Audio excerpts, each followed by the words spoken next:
Okay, so remember yesterday we did the war against the Benjamites. Now we're going into wives for the Benjamites. So we'll see how this goes. Now the men of Israel had sworn an oath at Mizpah, saying, "None of us shall give his daughter to Benjamin as a wife." Then the people came to the house of God and remained there before God till evening. They lifted up their voices and wept bitterly, and said, "O Lord God of Israel, why has this come to pass in Israel, that today there should be one tribe missing in Israel?" So it was on the next morning that the people rose early and built an altar there, and offered burnt offerings and peace offerings. The children of Israel said, "Who is there among all the tribes of Israel who did not come up with the assembly of the Lord?" For they had made a great oath concerning anyone who had not come up to the Lord at Mizpah, saying, "He shall surely be put to death." So they knew, here's our opportunity to come before the Lord. And the children of Israel grieved for Benjamin their brother. So they grieved for him, okay? And said, "One tribe is cut off from Israel today. What shall we do for wives of those who remain, seeing we have sworn by the Lord that we will not give them our daughters as wives?" And they said, "What one is there from the tribes of Israel who did not come up to Mizpah to the Lord?" And in fact, no one had come to the camp from Gibeah Gilead to the assembly. For when the people were counted, indeed, not one of the inhabitants of Jabesh Gilead were there. So the congregation sent out there 12,000 of their most valiant men, and commanded them, saying, "Go and strike the inhabitants of Jabesh Gilead with the edge of the sword, including the women and children." So I wonder why they did that. If anybody knows the answer to that, please tell me. "And this is a thing you shall do. You shall utterly destroy every male and every woman who has known a man intimately." So they found among the inhabitants of Jabesh Gilead 400 young virgins who had not known a man intimately, and they brought them to the camp at Shiloh, which is in the land of Canaan.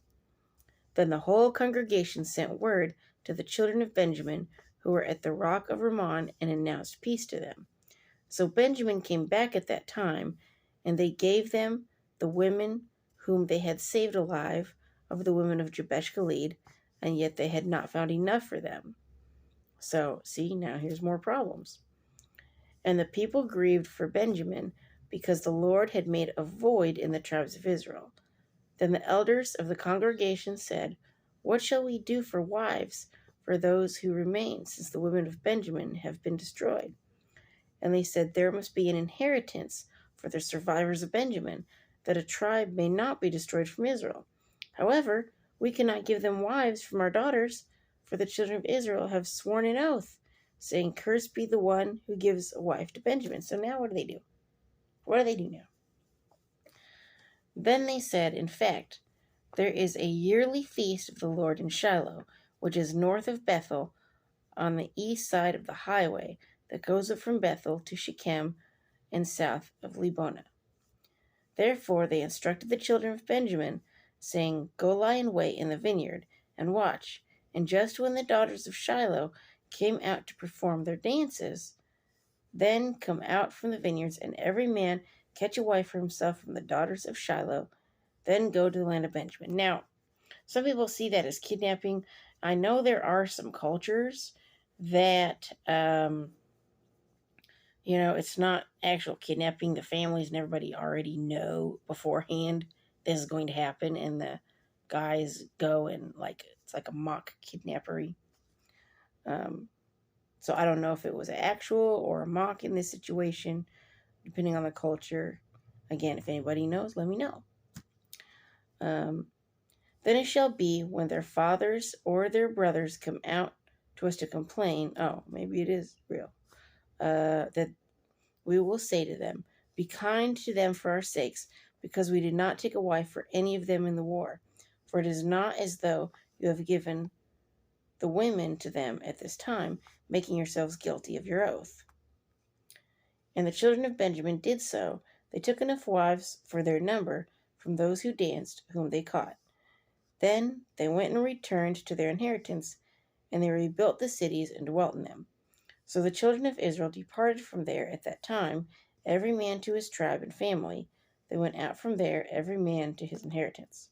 In those days there was no king in Israel. Everyone did what was right in his own eyes. So there we are. Okay. So everyone's just doing what they think is best. So that's why they're doing all this stuff. Okay, that just kind of answered my questions. So, and see what happens when people just do what they think is best, you know? I might think what's best is, I don't know, I might see a jacket and go, I like that jacket. I want that jacket. I need a jacket. Let me steal it. I'm not going to do that. I'm not that type of person. But just for the conversation's sake, okay? And, you know, somebody else might think, you know, no, that's not what's best. You know, if everybody's doing what they think is best, which one's right? You know, is it me because I need one, so I should take it anyway? Or is it the other person that says, no, you shouldn't? It's not yours, take. There we go. So, anyway, so now the next book is going to be of one of my favorite people, Ruth. She was amazing. And when you read this book, you're going to be blown away at how amazing she is. So, anyway. And she is one of the ancestors of Jesus. So, as far as the lineage, so getting interesting. Ooh, yeah. Interesting. Ooh, yeah. Interesting. Woo. Have a good one, y'all. Peace.